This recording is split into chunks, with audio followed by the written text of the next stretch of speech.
Get out of here. Those were the first words I heard in my new neighborhood, spoken just as my son had set his backpack down on the front steps of the cedar-sided house we were finally ready to make our home. The words weren't whispered either. They came across the street sharp, loud, and threaded with something uglier than authority. The sound made Malik pause mid-step, one hand still holding the handle of his telescope case. His 12-year-old face tightened in confusion, not yet understanding what was happening but recognizing immediately that it wasn't normal. I turned to see the source. A woman striding down the opposing driveway, regulation paper flapping in her manicured grip like it was a royal decree. Deborah Langley, though I wouldn't know her name until later, marched forward with the indignation of someone who believed their anger alone could bend laws. "Lives and property lines. This is an upscale neighborhood," she called out, her voice carrying across the asphalt with suburban sharpness. "We don't rent to just anyone. People like you aren't allowed to live here." She didn't know that my house wasn't under any HOA jurisdiction. She didn't know that I wasn't just a father on a fresh start, but a seasoned federal prosecutor who had spent decades dismantling lies just like hers. Most importantly, she didn't know that the cheap red paper in her hand would very soon lead her into a federal courtroom. I told Malik softly, "Go inside," never looking away from her. He obeyed, his confusion clear in the stiffness of his shoulders, his book pressed tight against his chest. Then I turned fully to face the woman, calm settling over me like courtroom armor. The morning light stretched long over Willowbrook Heights, glowing golden across driveways that were arranged like trophies. Identical manicured lawns, identical shutters painted in Focus Group-approved blues, identical porches all scrubbed of character.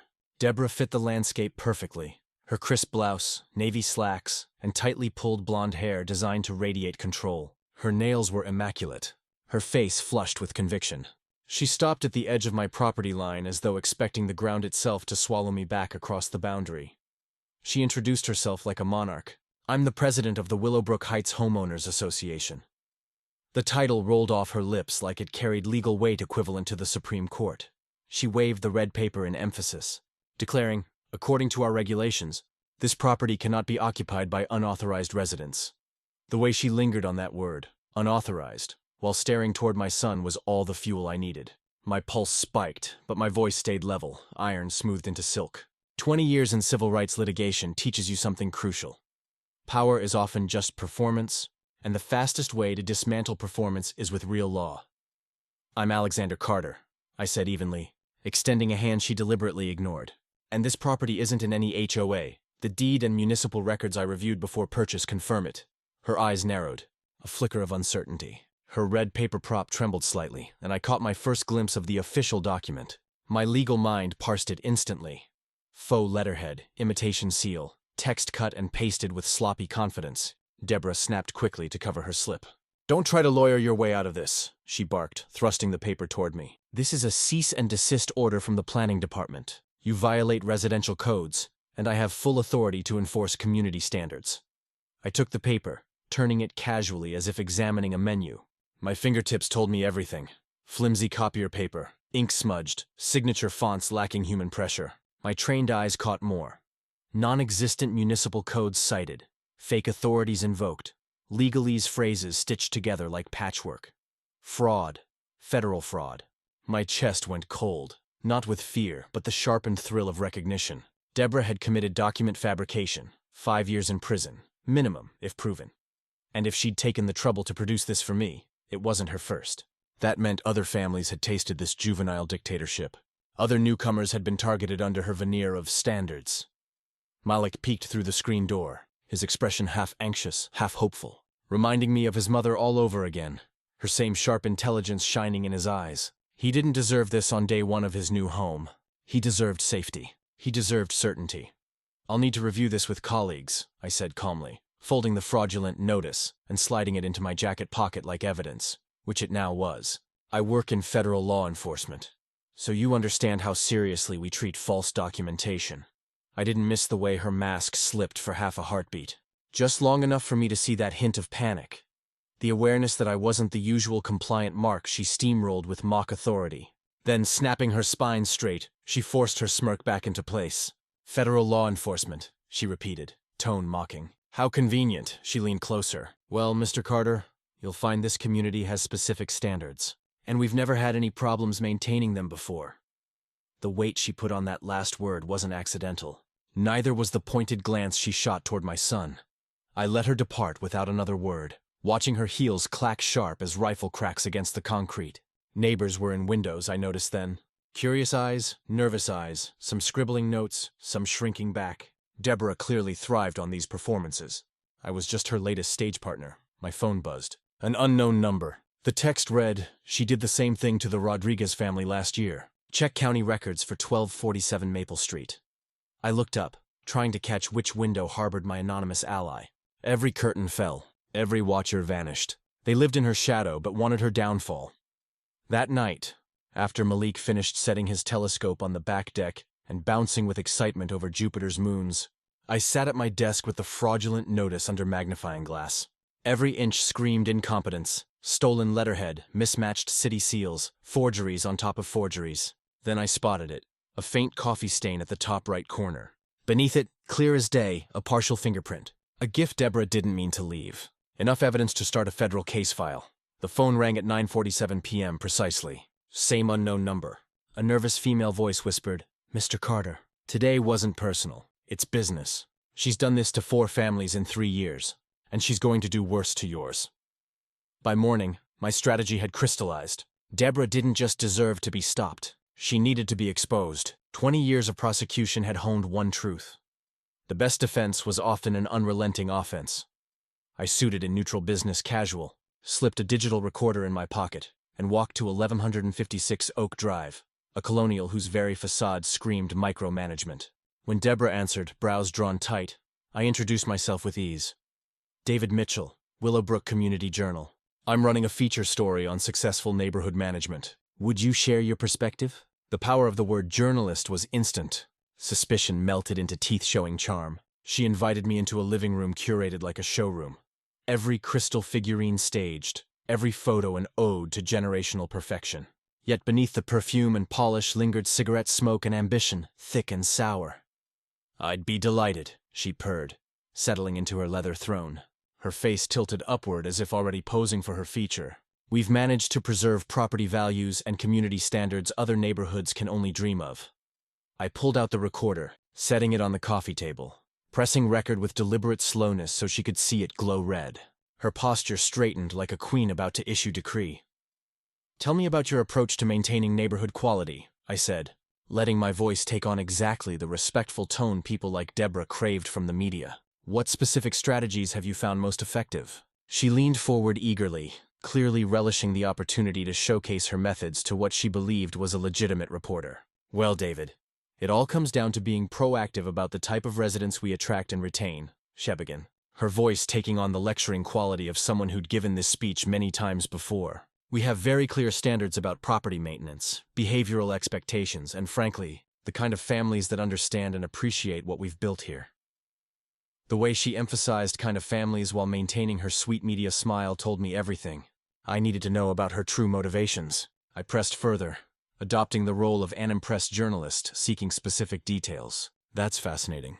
Can you give me some examples of how you've handled situations where new residents didn't initially understand these community values?" Deborah's eyes lit up with the fervor of someone finally getting to brag about her conquests. "Oh, we've had several situations where we needed to guide families who simply didn't fit our community culture," she said, unconsciously adjusting her posture to project more authority. "Some people move into established neighborhoods without understanding that we have certain expectations about lifestyle behavior, and frankly, the type of influence their children might have on our kids." Her voice dropped to a conspiratorial whisper as she added, "Between you and me, David, we've never had any real problems once we make it clear that certain types of families would be happier elsewhere."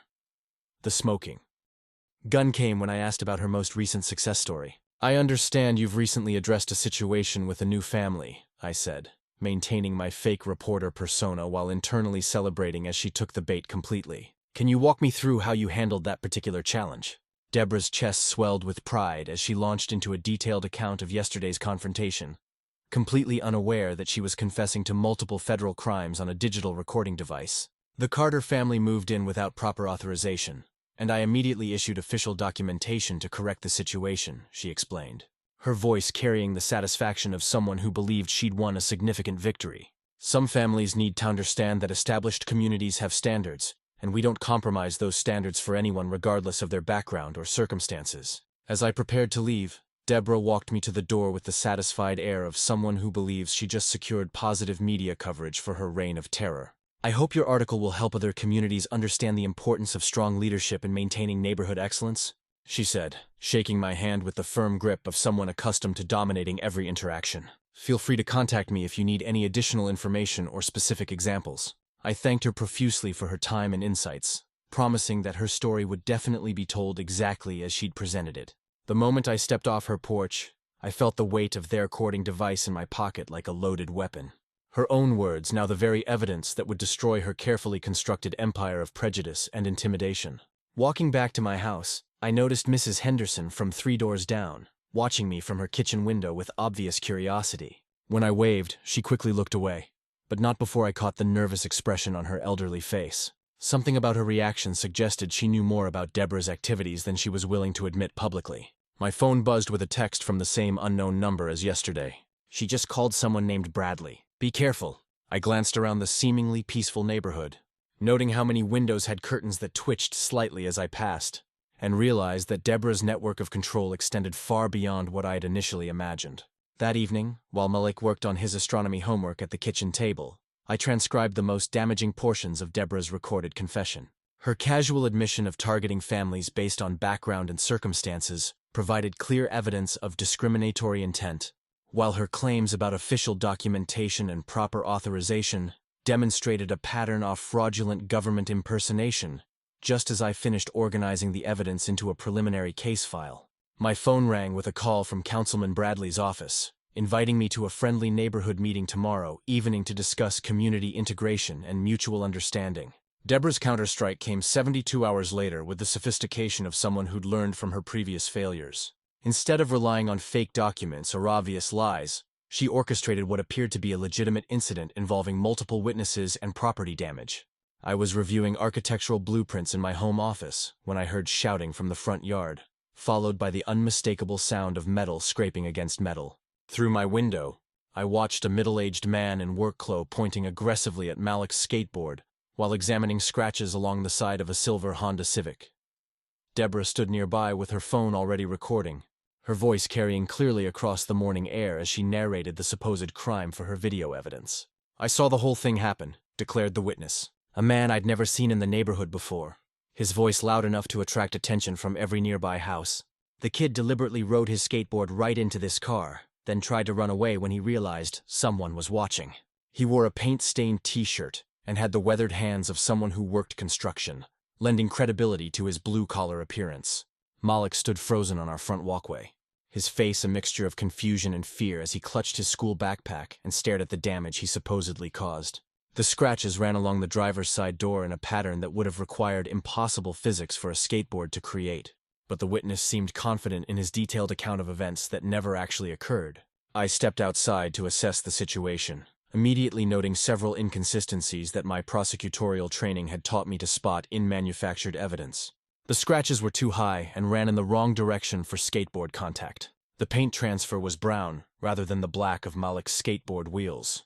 And most tellingly, the witness couldn't maintain eye contact when I asked specific questions about timing and positioning. "Excuse me," I said, approaching the man with the calm authority of someone accustomed to cross-examining hostile witnesses. "I'm Alexander Carter, Malik's father. Could you walk me through exactly where you were standing when this incident allegedly occurred?" His story immediately began shifting as he pointed to different locations, changing details about his vantage point and the sequence of events with each iteration.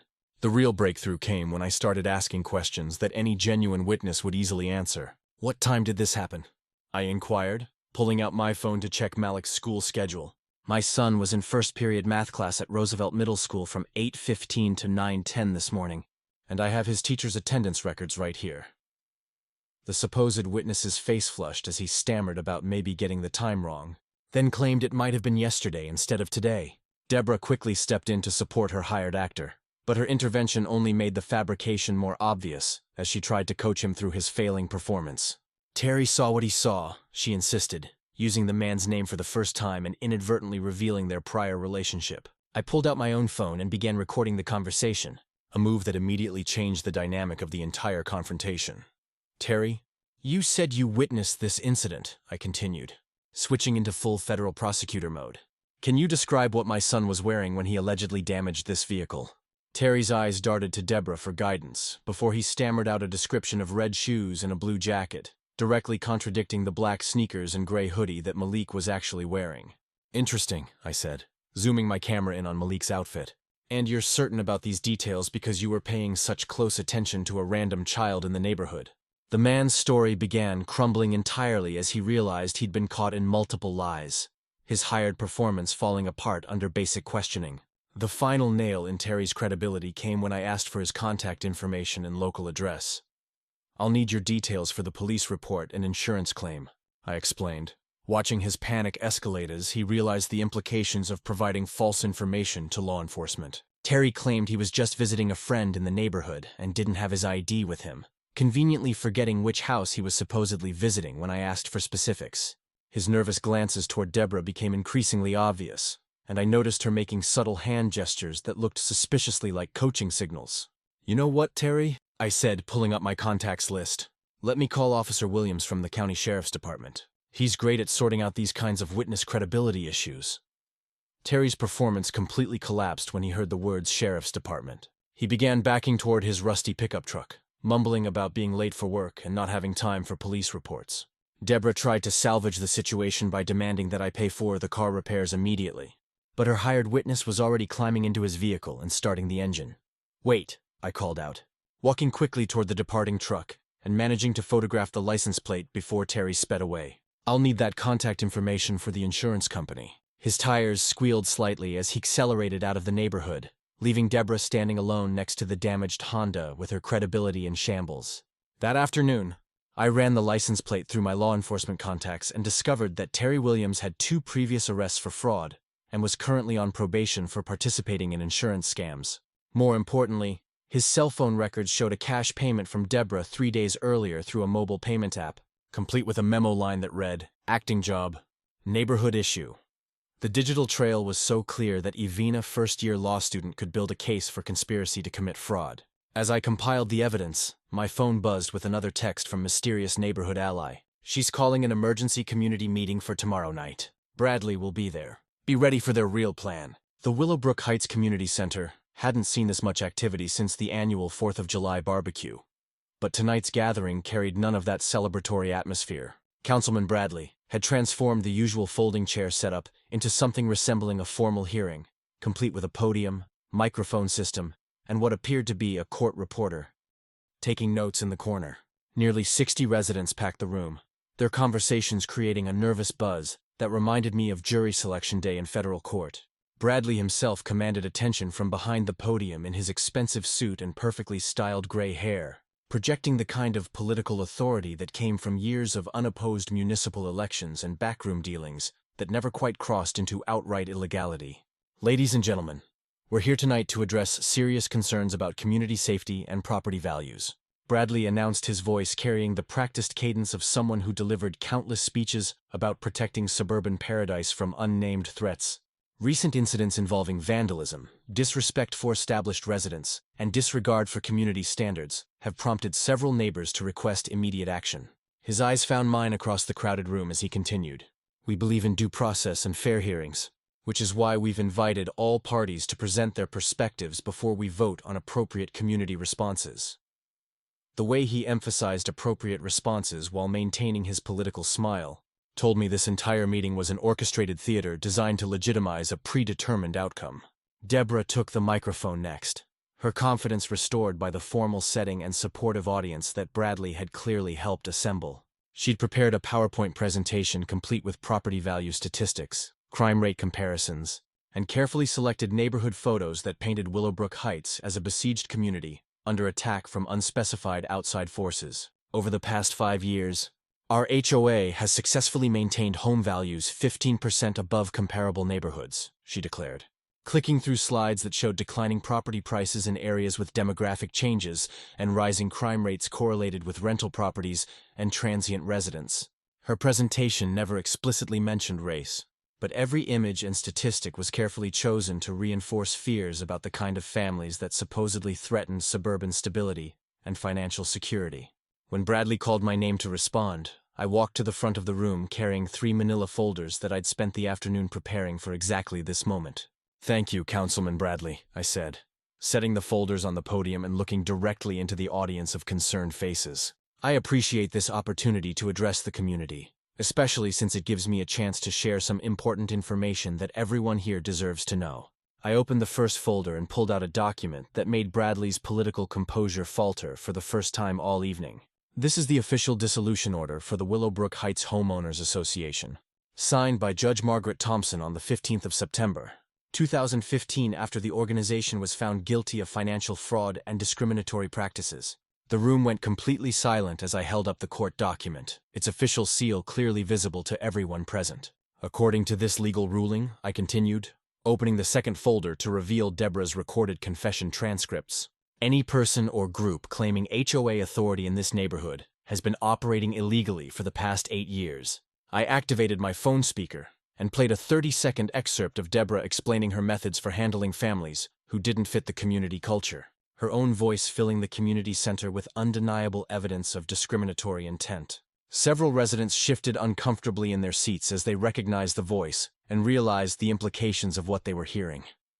Mrs. Henderson, sitting in the third row, actually covered her face with her hands as the recording played, apparently recognizing her own role in enabling Deborah's illegal activities. The final folder contained the evidence that would destroy Bradley's political career and land both him and Deborah in federal prison. "Councilman Bradley, I believe you should explain to this community why you own 47% of the rental properties in Willowbrook Heights through shell companies registered in Delaware," I said, spreading property records across the podium like a dealer laying out cards. "These documents show that you and Mrs. Langley have been operating an illegal scheme to inflate property values by discriminatorily removing families, then purchasing their homes below market value through intermediary buyers." The mathematical evidence was overwhelming. Every family that Deborah had encouraged to leave had sold their property to one of Bradley's shell companies within 60 days, always at prices significantly below comparable sales in adjacent neighborhoods. Bradley attempted to regain control of the meeting, but his authority had evaporated the moment I'd started presenting federal evidence of corruption and civil rights violations. "Mr. Carter, these allegations are completely unfounded," he stammered, his political composure cracking under the weight of documented proof. "I think we should table this discussion until proper legal counsel can review these supposed documents." But the damage was already done, and several residents were now standing to voice their own suspicions about Bradley's business dealings and Deborah's methods. Mr. Johnson, a retired veteran who lived next to the park, stood up and announced that Deborah had threatened him about property maintenance violations unless he supported her efforts to maintain neighborhood standards, using language that made her discriminatory intentions crystal clear. The meeting devolved into chaos as more residents began sharing their own experiences with Deborah's intimidation tactics and Bradley's suspicious property acquisitions.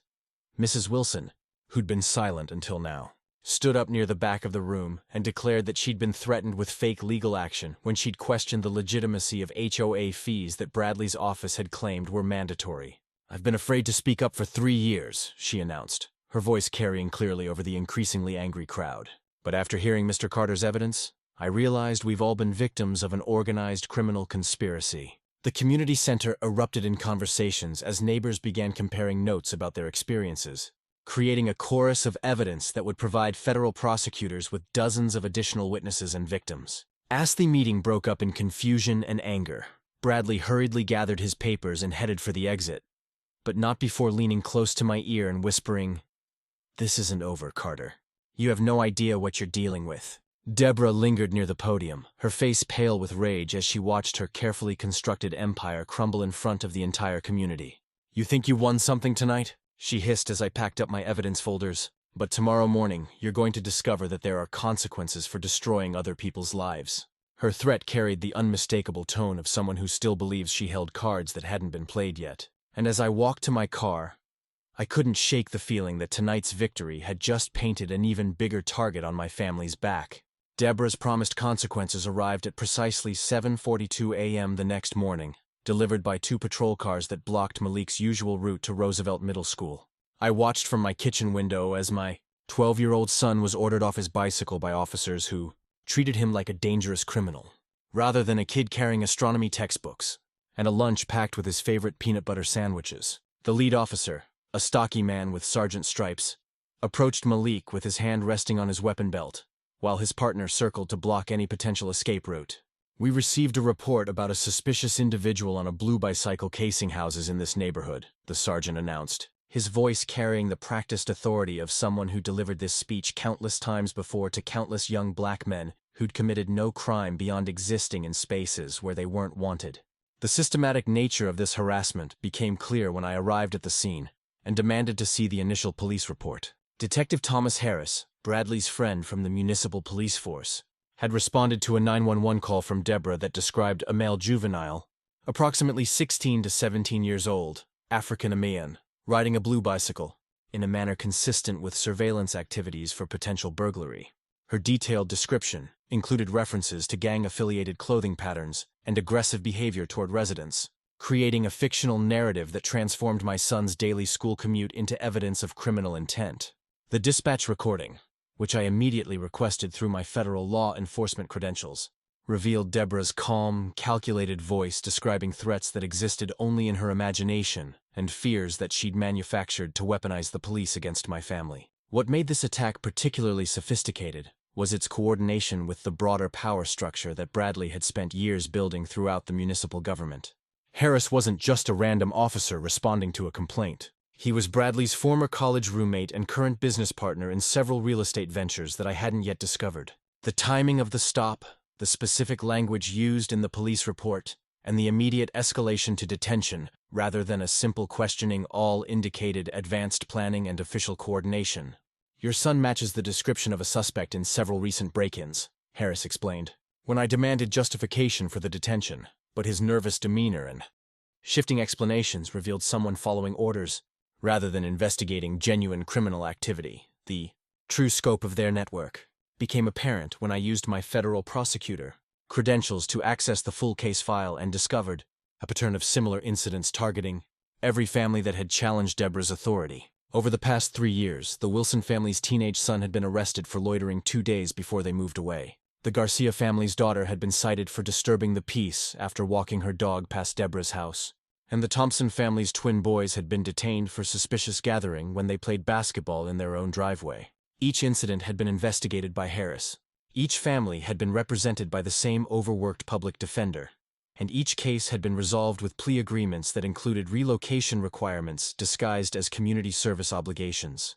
The personal devastation of this systematic campaign hit me when I discovered that Mrs. Wilson's son, Marcus, had been Malik's best friend at his previous school before the family was forced to move across town. The connection wasn't coincidental. It was deliberately cruel, targeting children who had formed friendships with my son as a way to isolate him socially and emotionally. Marcus had been forced to transfer schools mid-semester, losing his place on the honor roll and his chance at a science scholarship because his family couldn't afford transportation to his original school from their new apartment in a lower Inham neighborhood. The conversation I'd with Mrs. Wilson that afternoon revealed the full emotional cost of Deborah's campaign. Marcus had fallen into depression after losing his academic opportunities, and the family was still struggling financially from the unexpected moving expenses and lost security deposits. This wasn't just about housing discrimination anymore. It was about systematic destruction of children's futures and family stability for the sake of maintaining artificial property values and racial homogeneity. The evidence I'd gathered showed a conspiracy that reached from Deborah's fake HOA through Bradley's political connections and into Harris's police reports, creating a closed loop of official oppression that had destroyed multiple families while enriching the conspirators. "My son lost his college prep program because we had to move so quickly," Mrs. Wilson explained through tears as she described the cascading consequences of Deborah's harassment. "He went from straight A's to barely passing because the new school couldn't accommodate his learning disability, and the stress gave him anxiety attacks that required therapy we couldn't afford." The federal implications became clear when I realized that this pattern constituted organized civil rights violations under multiple federal statutes, including conspiracy to deprive citizens of constitutional rights, mail fraud through the fake HOA documents, and abuse of official power through Harris's coordinated police harassment.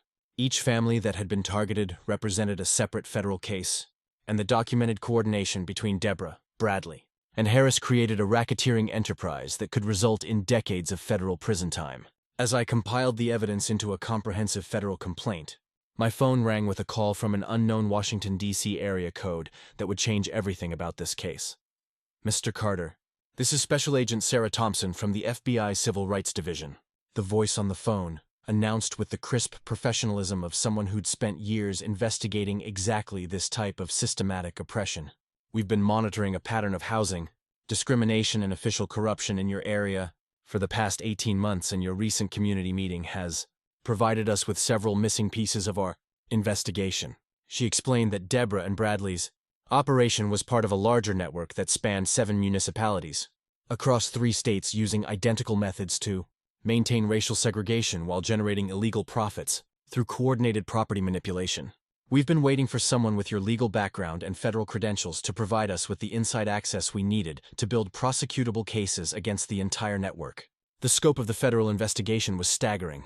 Over 40 families had been illegally displaced across multiple communities, generating more than $12 million in fraudulent property transactions and resulting in systematic violations of fair housing laws that hadn't been seen since the civil rights era.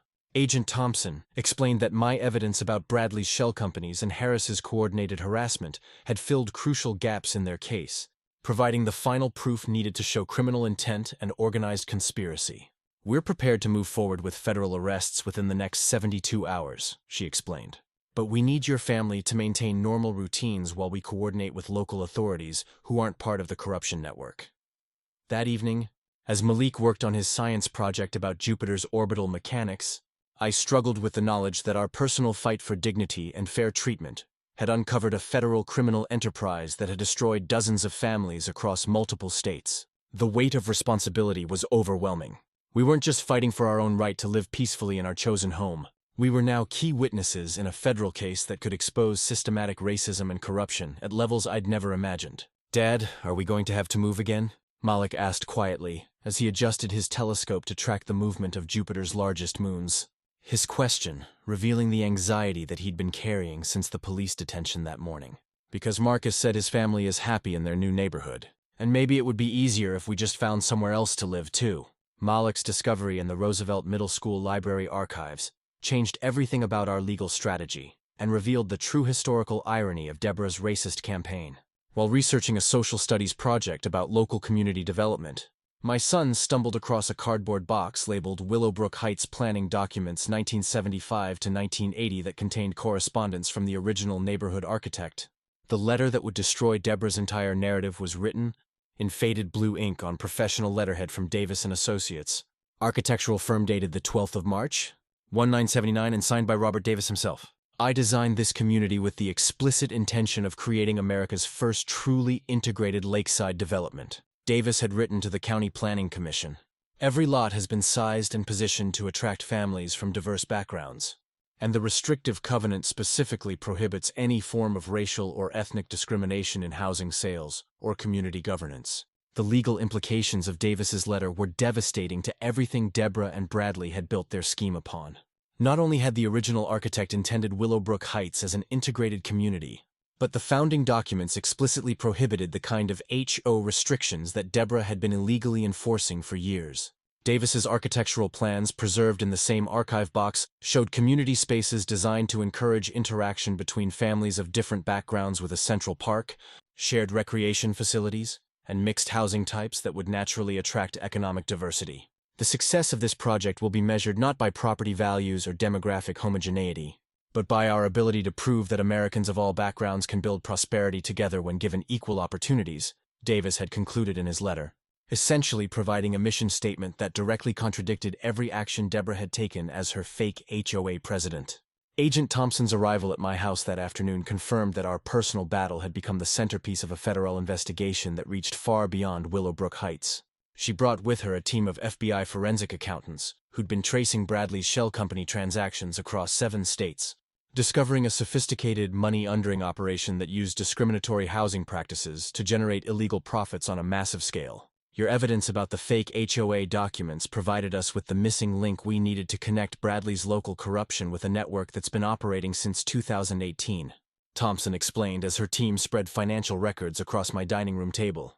we're looking at potential RICO charges against 14 individuals, including 2 other city councilmen, a county commissioner, and 3 police supervisors who've been coordinating these displacement campaigns across multiple municipalities. The media attention that followed my decision to go public with Davis's letter transformed our neighborhood dispute into a national story about systematic housing discrimination and municipal corruption. CNN's investigative team arrived first, followed by reporters from the Washington Post, NPR, and eventually a documentary crew from Netflix who wanted to chronicle the entire federal case as it unfolded. The story had everything that captured public attention: systematic racism, government corruption, a father fighting for his son's future, and historical documents that revealed the tragic irony of an integrated community being destroyed by the very people claiming to protect it. Malik found himself reluctantly famous when his letter to the Willowbrook Community Journal editor went viral on social media, his 12-year-old perspective on racism and justice resonating with millions of readers who shared his words across platforms. The pressure of national attention finally cracked Deborah's carefully constructed facade and revealed the desperate woman behind the neighborhood tyrant persona. She hired Miller and Associates, an expensive law firm known for defending white-collar criminals, and announced her intention to sue me for defamation, interference with business operations, and emotional distress. Her lawsuit claimed that my malicious campaign of harassment and false accusations had destroyed her reputation in the community and caused severe psychological trauma that required ongoing medical treatment. But the legal filing also contained a critical error that exposed the full scope of her illegal activities.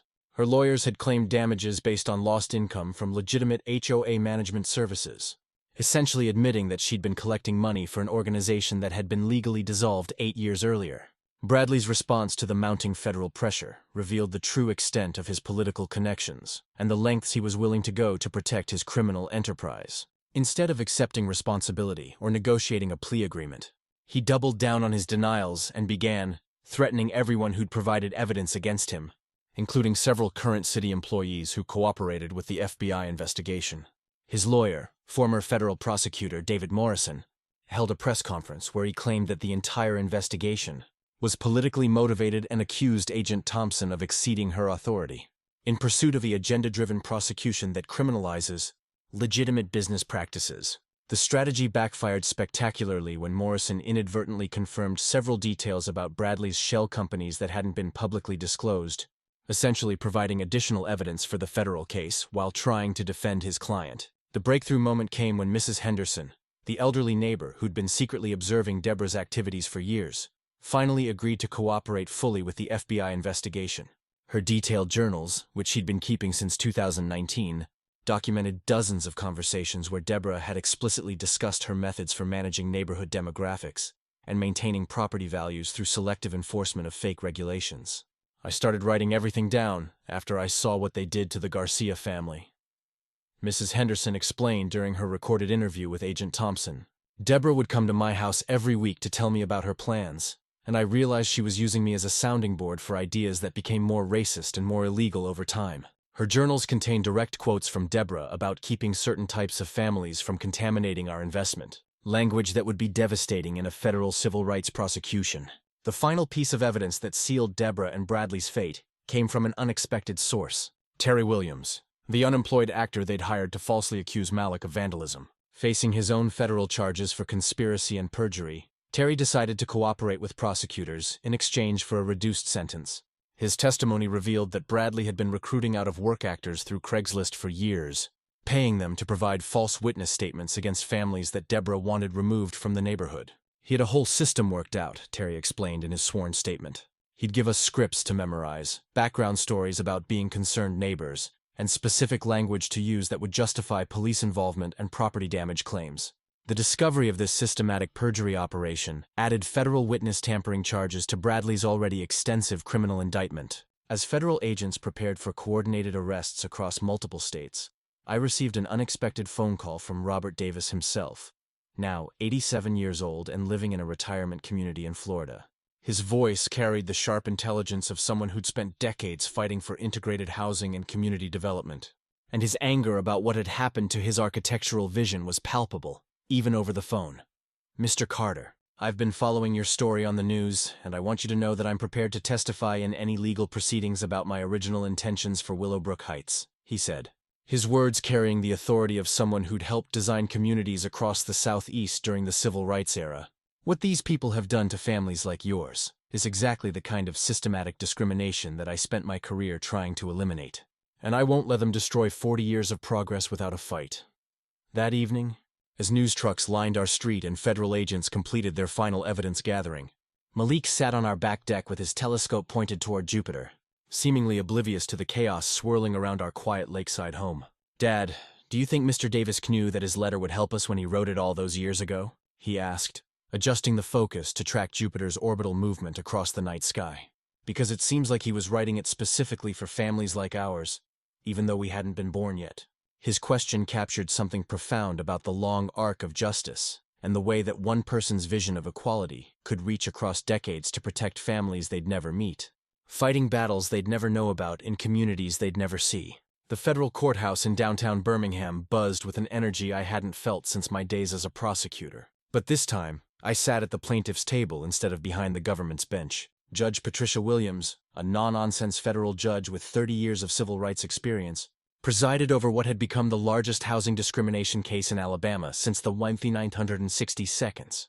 Deborah and Bradley sat with their respective legal teams at the defense table, their expensive suits and confident attorneys creating a stark contrast to the FBI agents and federal prosecutors who'd spent 18 months building an airtight case against their criminal enterprise. The gallery was packed with reporters, displaced families who'd traveled from across 3 states to witness justice, and Willowbrook Heights residents who'd finally learned the truth about the corruption that had controlled their community for years. Miller and Associates had made a critical strategic error by filing their defamation lawsuit against me before the federal criminal charges were announced, essentially forcing their clients into a civil trial that would expose every detail of their crimes to public scrutiny. Their lead attorney, Richard Miller himself, attempted to portray Deborah as a dedicated community volunteer who'd been unfairly targeted by a vindictive federal prosecutor seeking headlines and career advancement. My client spent years of her life working tirelessly to maintain property values and community standards that benefited every resident of Willowbrook Heights, Miller argued during his opening statement, carefully avoiding any mention of the racial motivations that had driven her illegal activities. But his strategy crumbled when federal prosecutors played the recorded confession I'd obtained during my fake interview, Deborah's own voice filling the courtroom with undeniable evidence of discriminatory intent and systematic harassment. The moment that destroyed any remaining sympathy for the defendants came when I took the witness stand and revealed the true scope of my legal background. "Mr. Carter, please tell the court about your experience with civil rights law," requested Assistant U.S. Attorney Jennifer Walsh, the lead federal prosecutor who'd been building this case since 2021. In 2019, I successfully prosecuted the landmark case Martinez v. Metropolitan Police Department, which resulted in a $2.3 million settlement and comprehensive police reform that's still being implemented today. I testified watching Deborah's face pale as she realized the caliber of opponents he'd chosen to attack. That case involved systematic harassment of minority families by law enforcement officials who'd been corrupted by local political interests, almost identical to the pattern we've documented here in Willowbrook Heights. Detective Harris, sitting in the gallery as a potential witness, actually slumped in his seat as the implications of my testimony became clear to everyone in the courtroom. Bradley's defense strategy fell apart completely. When federal agents presented evidence of his shell company network and the sophisticated money-laundering operation he'd used to profit from discriminatory displacement, financial records showed that his Delaware corporations had generated over $4.7 million in illegal profits since 2018, purchasing homes from harassed families at below-market prices and then selling them to carefully selected white buyers at significant markups. The defendant used official government resources and law enforcement personnel to terrorize families into abandoning their homes, then enriched himself through fraudulent real estate transactions, Prosecutor Walsh explained as she displayed Bradley's bank records on the courtroom's digital screens. This wasn't just housing discrimination. It was organized racketeering that violated multiple federal statutes and destroyed dozens of families' financial futures for personal gain. The testimony that brought several spectators to tears came from Mrs. Wilson, who described how the systematic harassment had devastated her son Marcus's educational opportunities and mental health. "My boy went from honor roll to barely passing, lost his science scholarship, and developed anxiety attacks that required therapy we couldn't afford," she said, her voice breaking as she looked directly at Deborah across the courtroom. He'd been best friends with Malik Carter since 3rd grade, and watching their friendship destroyed by this woman's hatred taught him that no matter how smart or good he was, some people would always see him as less than human because of his skin color. Marcus himself, now 14 and sitting with his mother in the gallery, had written a victim impact statement that Judge Williams read aloud, his words describing the long-term psychological damage caused by sudden displacement and the loss of educational opportunities that had shaped his entire adolescence. Judge Williams' ruling was swift and comprehensive, delivering justice that exceeded even my most optimistic expectations. This court finds the defendants guilty of systematic civil rights violations, conspiracy to defraud, mail fraud, and operating a criminal enterprise in violation of federal RICO statutes. She announced, her voice carrying the authority of someone who'd spent decades fighting exactly this type of institutional racism. Deborah received a sentence of 36 months in federal prison plus $847,000 in restitution to displaced families, while Bradley faced 60 months in federal prison and forfeit of all assets acquired through his criminal enterprise. Detective Harris, who pleaded guilty to avoid trial, received 18 months in permanent disqualification from law enforcement, effectively ending his career and pension benefits.